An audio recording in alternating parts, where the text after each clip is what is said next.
My name is Linda Schreider, and at 34 years old, I truly believed I understood the man I had married. After 7 years together, 4 of them as husband and wife, I thought I knew the shape of his loyalty, the weight of his word, and the boundaries of what he would never cross. But 3 weeks ago, I learned that some betrayals do not arrive as confessions or confrontations. Some arrive disguised as a dinner you thought was made with love. My husband, Felix Mercer, is 33 and an executive chef at a boutique hotel downtown. Cooking isn't just his job. It's the center of his identity. He prides himself on technique, creativity, and the kind of confidence that makes people trust whatever he puts on a plate. I was no exception. I have always trusted him. That evening, he set the table as if preparing for a restaurant tasting menu freshly baked bread, assorted crackers, wine he had opened an hour before to let it breathe, and a small, elegant jar of what he claimed was pate he had been experimenting with. He told me he wanted my honest feedback, and I didn't think twice about giving it. I spread a modest amount on a cracker, tasted it, and offered a thoughtful nod. It was rich, a little gamey, but I assumed that was the style he was aiming for. He urged me to try more. I did several bites while he watched with an intensity I misinterpreted as pride. I didn't notice he was recording me. I didn't question why he kept pressing, "Really good. You really like it." I only noticed something was wrong when he suddenly burst into laughter. Not a small laugh, but an uncontrollable, doubled-over, breathless fit that made him slap the table for balance. Confused, I asked what was funny, and he finally managed to choke out the truth. He held up a small can with a bright label premium lamb and rosemary dog food and told me that he had blended it with herbs as a joke. He said it was technically edible and that people try it at trade shows all the time, as if that somehow justified the fact that my own husband had tricked me into eating pet food. I stared at him in stunned silence, waiting for him to realize how humiliating the moment was, how intimate a violation it felt like. But he was far too amused to care. When he finally lifted his phone to show me the recording complete with my genuine reactions, my thoughtful nods, my trust laid bare, it became clear that he hadn't just planned the prank, he had prepared to broadcast it. He told me he wanted to post it on TikTok because it would blow up, because people would love it, because this is hilarious. I didn't find it funny. My chest tightened, my stomach turned, and I walked away from the table before the nausea and betrayal collided in my throat. In the bathroom, I threw up not because of the dog food, but because something inside me felt shattered. When I returned, hoping he would at least be sobered by the look on my face, he was already editing the video, adding captions, choosing music, and dismissing my discomfort as dramatic. When I told him to delete it, he refused. When I said I was serious, he rolled his eyes. When I told him the prank crossed a line, he told me to go cool off at your sister's and announced that he would post it anyway. So I packed a bag. He didn't stop me. He didn't apologize. He didn't even pause what he was doing. At my sister's apartment, I barely made it through the door before crying. I told her everything, every detail, and she listened without judgment. That night I tried to sleep, but my mind wouldn't stop replaying the moment Felix laughed in my face while holding a can of dog food like a trophy. The next morning I checked the video. It had already passed 50,000 views. Comments poured in, some mocking me, some criticizing him, many. Debating whether it was harmless fun or cruelty. Felix was in the comments arguing with people proudly defending the prank and trying to turn the entire thing into a badge of comedic genius. He wasn't remorseful. He wasn't embarrassed. He was exhilarated. That was the moment something shifted in me. Instead of feeling powerless, I felt clear. Felix wasn't just my husband. He was a professional chef, someone whose entire career depended on responsible food preparation, ethical standards, and respect for consent in what he served. And he had publicly admitted to replacing a prepared item with dog food and feeding it to someone who didn't know what she was eating. I took screenshots, I downloaded the video, my hands shook, but my decision did not. I filed a formal complaint with the county health department, attaching the digital evidence Felix had proudly made public.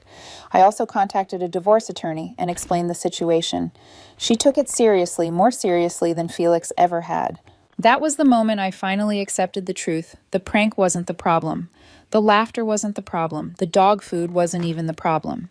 The real problem was that my husband believed humiliating me was entertainment, that deceiving me was harmless, and that my trust was something he could play with like a prop for his online audience.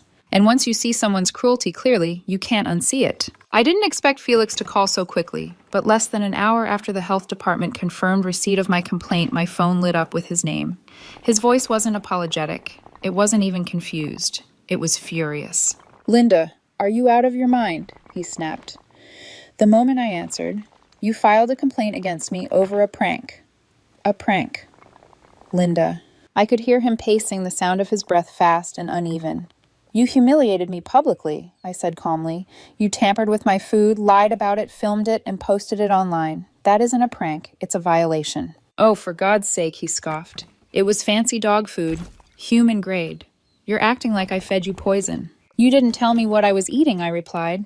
"That is the problem. The food itself isn't the point. It is the point," he yelled. "You're being dramatic, and now you're trying to destroy my career because your feelings got hurt." It was incredible he wasn't horrified, guilty, or concerned.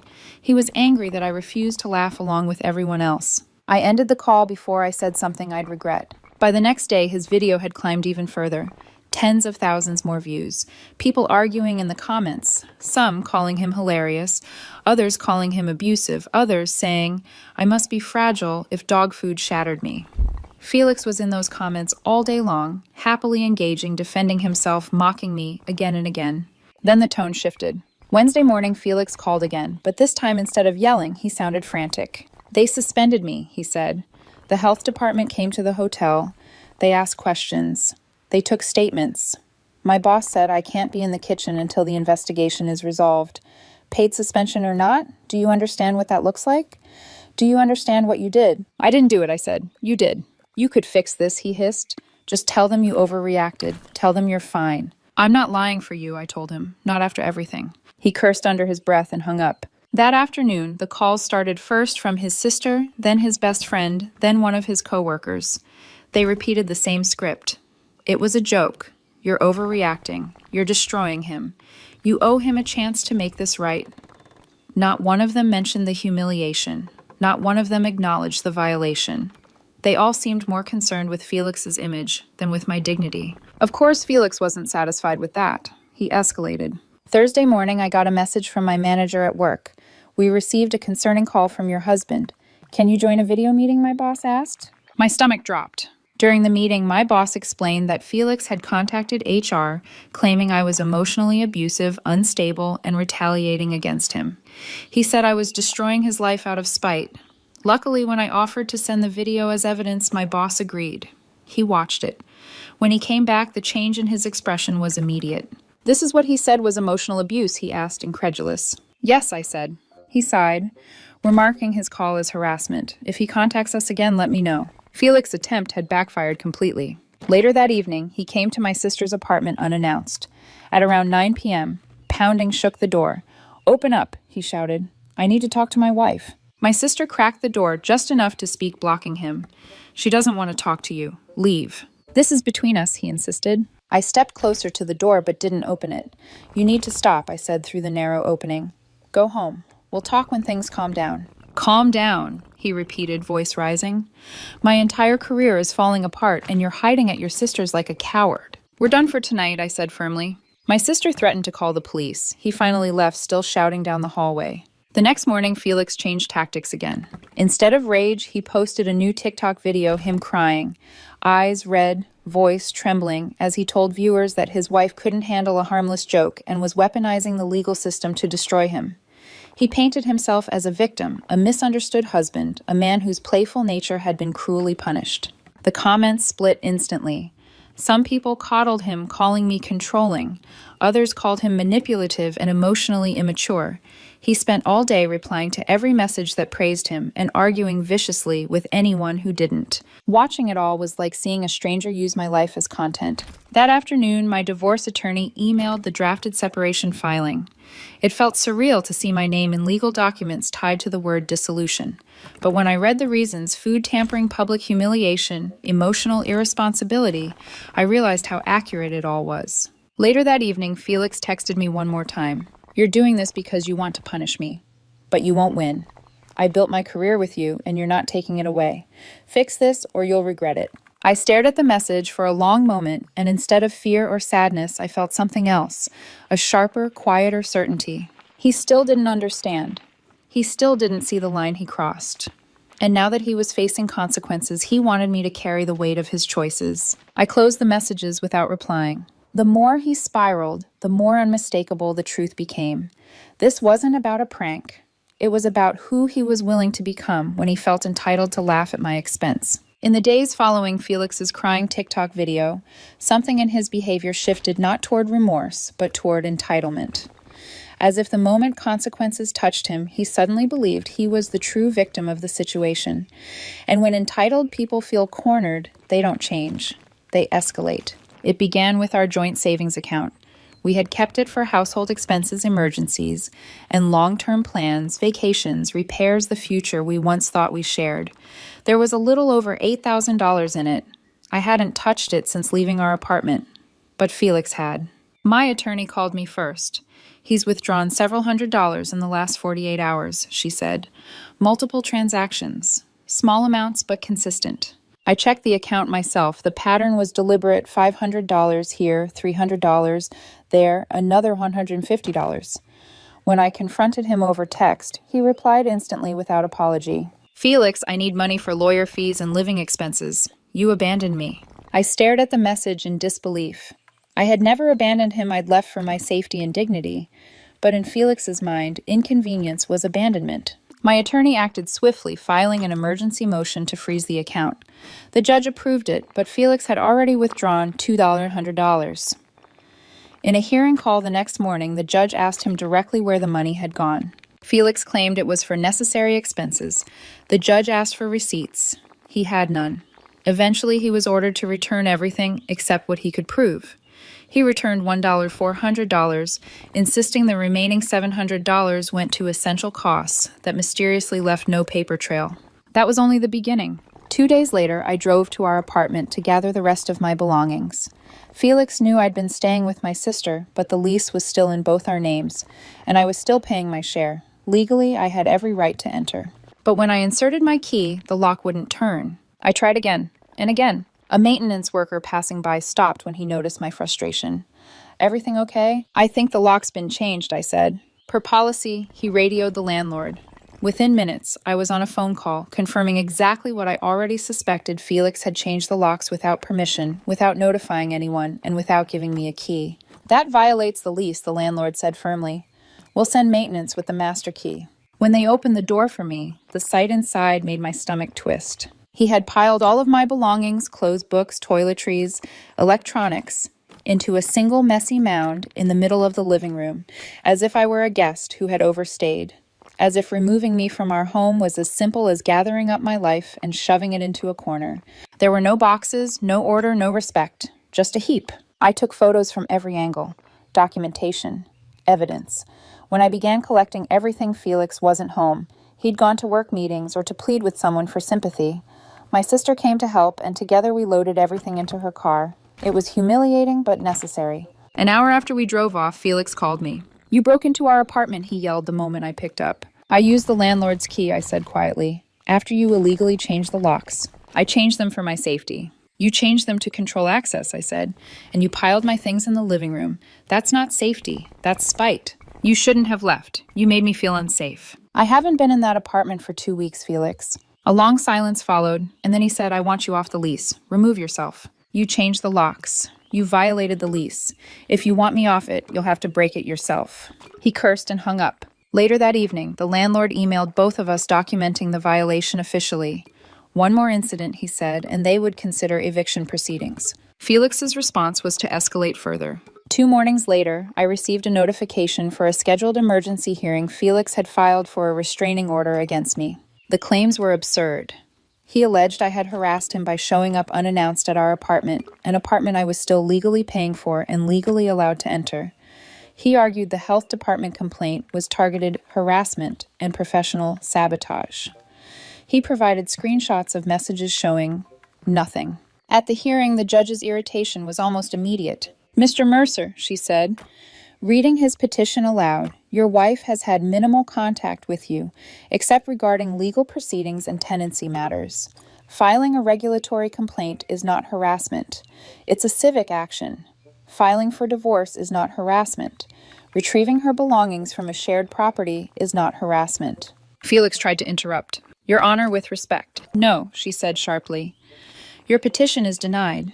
You appear to be weaponizing the courts because you're upset about the consequences of your own behavior. I watched his expression crumble, shifting from indignation to insult to pure disbelief that the judge didn't see things his way. After the hearing outside the courthouse, he tried one more time to corner me. You happy now, he demanded. You're ruining my life. You ruined it when you fed me dog food and posted it for the world, I said. It was one mistake. It wasn't one mistake. It was a choice. And everything since then has been another choice. He stared at me like I had become a stranger he couldn't decode. Maybe I had. Maybe the version of me who tolerated things quietly was gone.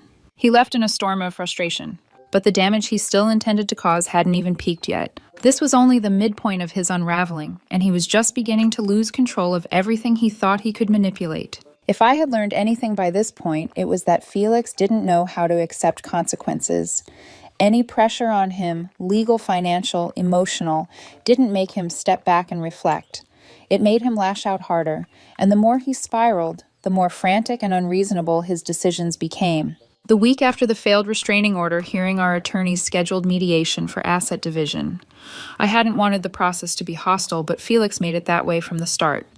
We sat in separate rooms, each with our own attorney, while a mediator shuttled between us trying to establish common ground. It became immediately clear that Felix had no intention of negotiating in good faith. His opening position was almost laughably arrogant. He wanted 60% of our assets. His argument that the emotional distress caused by my actions had harmed his career. My attorney didn't even blink. Your client recorded himself feeding my client dog food, she said to the mediator. He posted the evidence publicly. He boasted about it. The consequences he's facing are entirely self-inflicted. The mediator relayed this to Felix's side. Through the thin walls, I could hear raised voices, agitation, muffled swearing, Felix's emotional volatility bleeding through every attempt at professionalism. His attorney tried to pivot. My client has suffered significant distress. Distress from his own misconduct, my attorney cut in. My client will not subsidize your client's consequences. Hours passed in tedious, frustrating rounds of arguments. Felix demanded the apartment. Then he demanded I continue paying full rent. Then he insisted I reimburse him for the adverse impact to his reputation.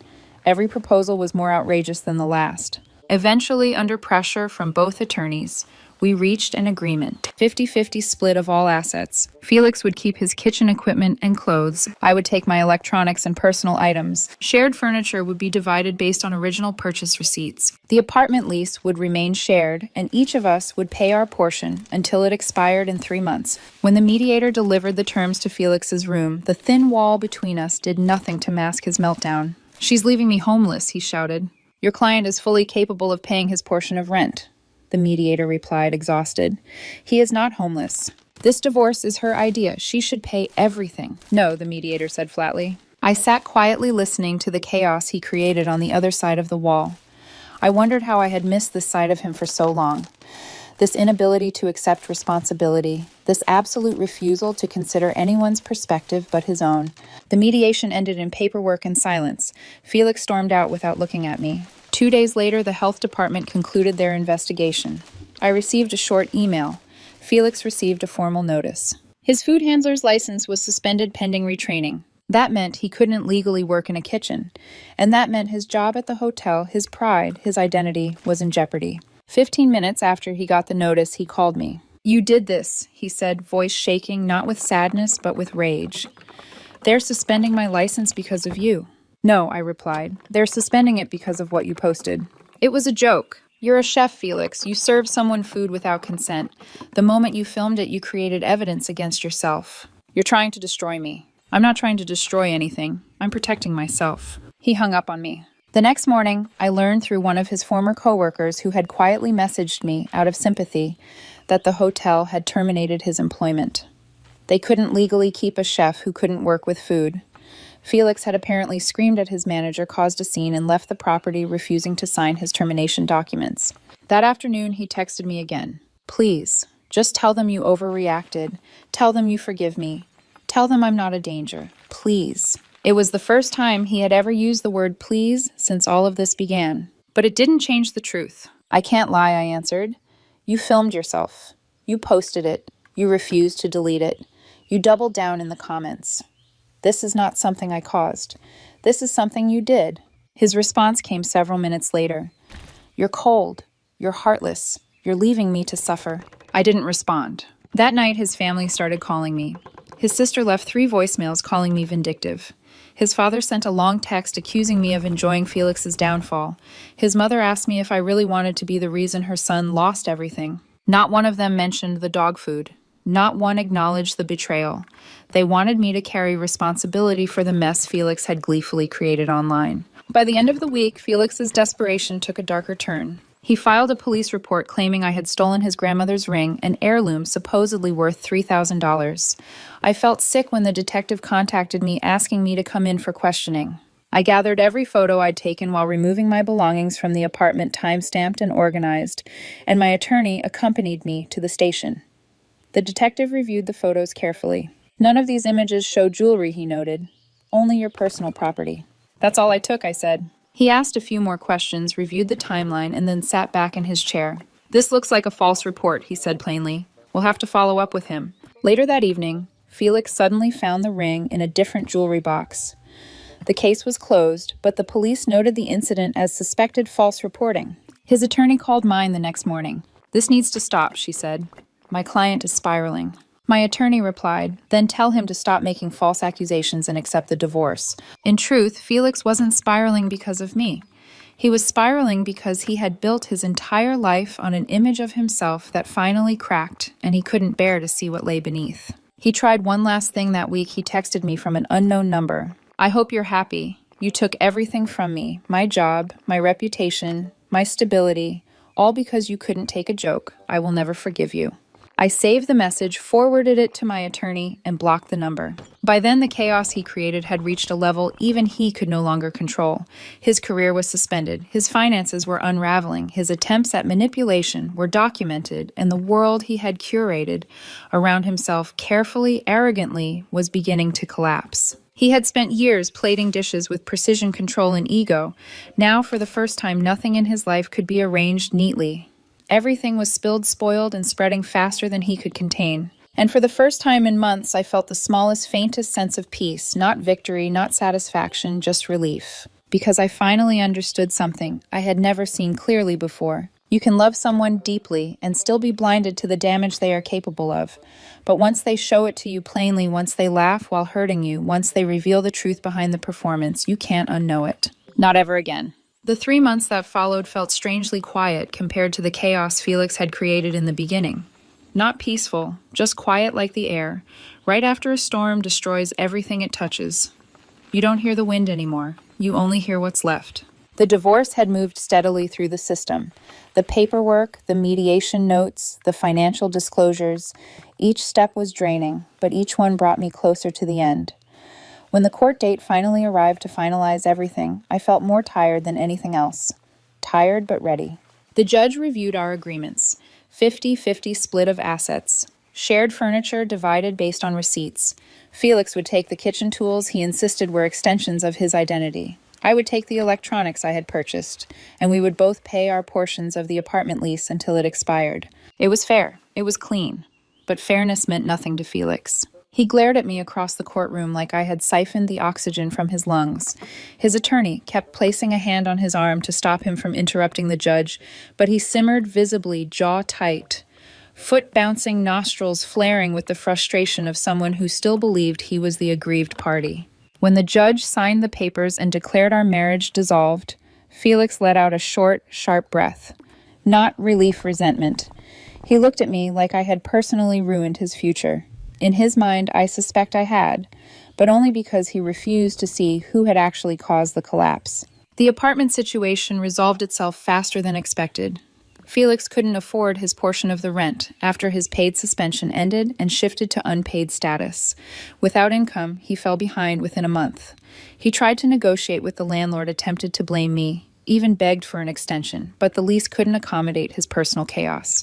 He ended up breaking it 2 weeks before it was set to expire, incurring a penalty he had no choice but to cover. When the health department's formal review concluded, the results were even harsher than the preliminary findings. His food handler's license was suspended for 8 months, not 6. The report cited a troubling lack of understanding regarding food safety ethics, consent, and professional boundaries. The hotel terminated him officially within the week. A mutual acquaintance, one of the few people who remained neutral later, told me he'd tried to sue the hotel for wrongful termination. His claim didn't even make it past the first consultation. The TikTok video, despite everything, still existed online. He never deleted it. He never accepted responsibility. It remained as a permanent timestamp of the moment he chose humiliation over honesty. Every future employer who Googled his name saw it instantly.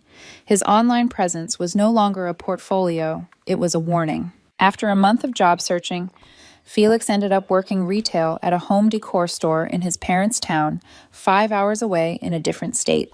He moved back in with them, something he had always sworn he would never do. If pride had a taste, I imagine it was bitter in his mouth. His attorney contacted mine one last time, requesting that I provide a written statement to the health department claiming I had misinterpreted the prank and that Felix had learned from the experience.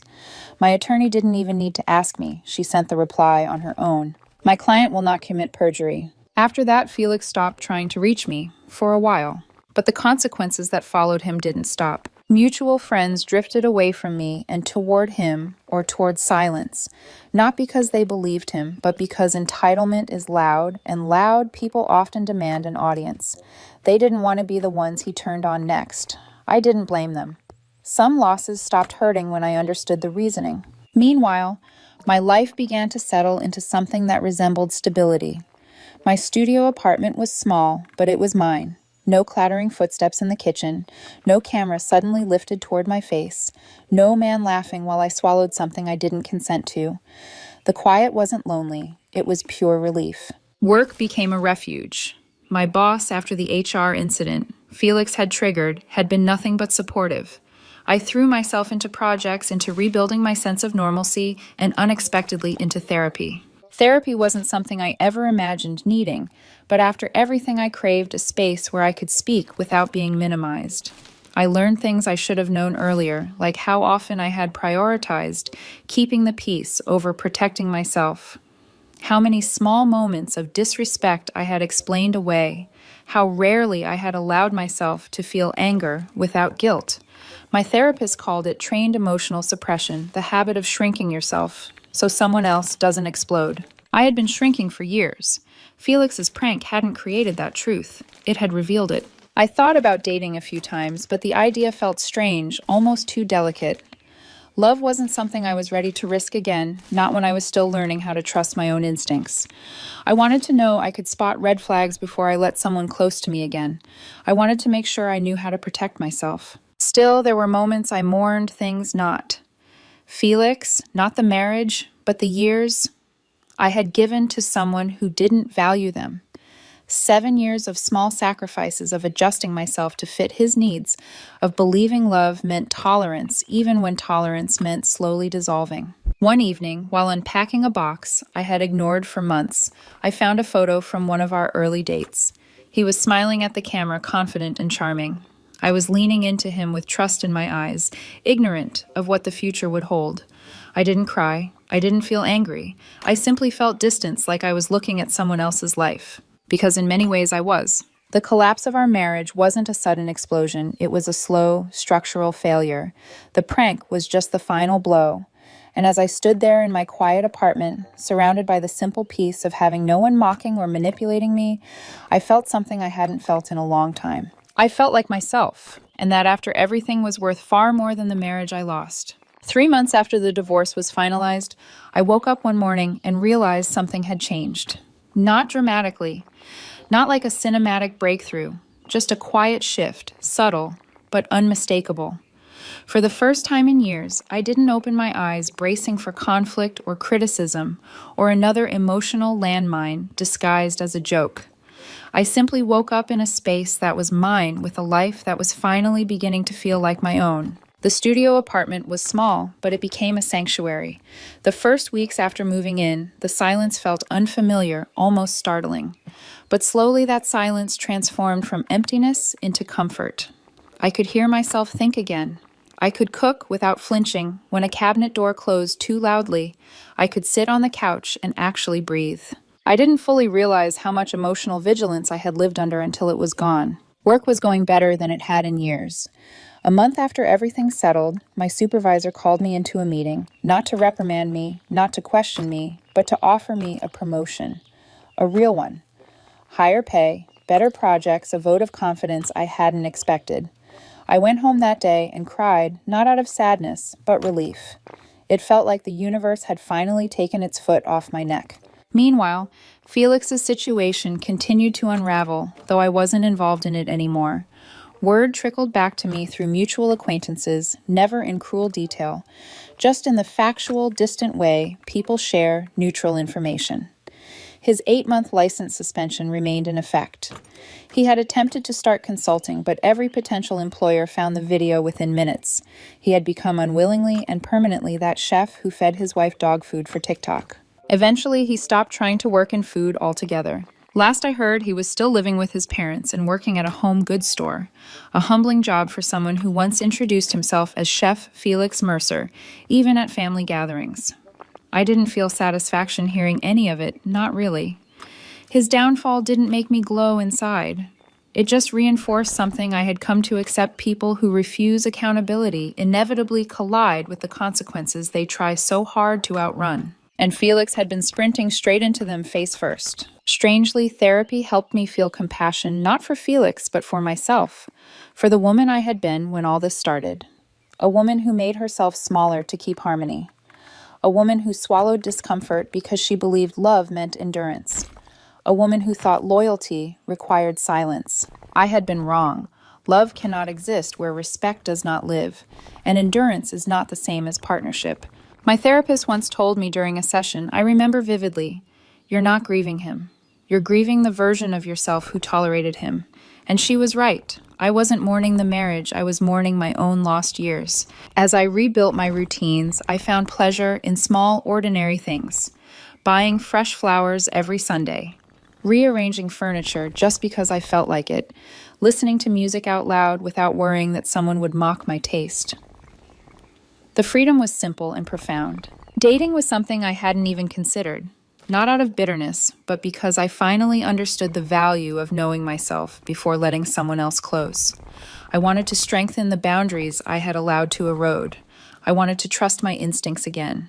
And I wanted to feel whole, not half of a damaged pair. One evening, after cleaning the apartment and rearranging a few things, I opened the window and let the night breeze drift in. I sat on the edge of my bed, looking around the room lit softly by the warm glow of a small lamp. It was ordinary, quiet, barely decorated, but it felt like the safest place I'd been in years. I thought of the version of myself who sat at that dinner table eating cracker after cracker of something she didn't consent to smiling politely, because she trusted the man across from her. I thought of the way he laughed at her, how she ran to the bathroom feeling betrayed in a way she didn't yet have words for. I thought of the panic, the confusion, the heartbreak. I wished I could reach back into that moment and put a hand on her shoulder, not to warn her because warnings don't always change the path, but simply to tell her that she would come out on the other side stronger, wiser, and more herself than she had been in years. The truth is, it was never about the dog food. It wasn't even about the video. It was about consent, about respect, about the fundamental understanding that a partner is not an audience and a marriage is not content. Felix never learned that. He never wanted to, but I did. There is peace in choosing yourself, in walking away from what corrodes you, in accepting that some stories don't need a villain to be painful, they just need a moment of clarity to end. I haven't forgiven Felix. I don't know if I ever will. Forgiveness requires accountability, and he still insists he did one harmless prank and that everything that followed was my fault. But forgiveness isn't the same as freedom, and freedom, I learned, is something you grant yourself. As I sat in my small, quiet apartment listening to the distant hum of the city outside, I felt a warmth settle in my chest. Not joy, exactly, something steadier. A sense of groundedness. A recognition that I had survived something that had been eroding me for years. I didn't know what the future held yet. But whatever it was, it finally felt like it belonged to me. And that after everything was enough.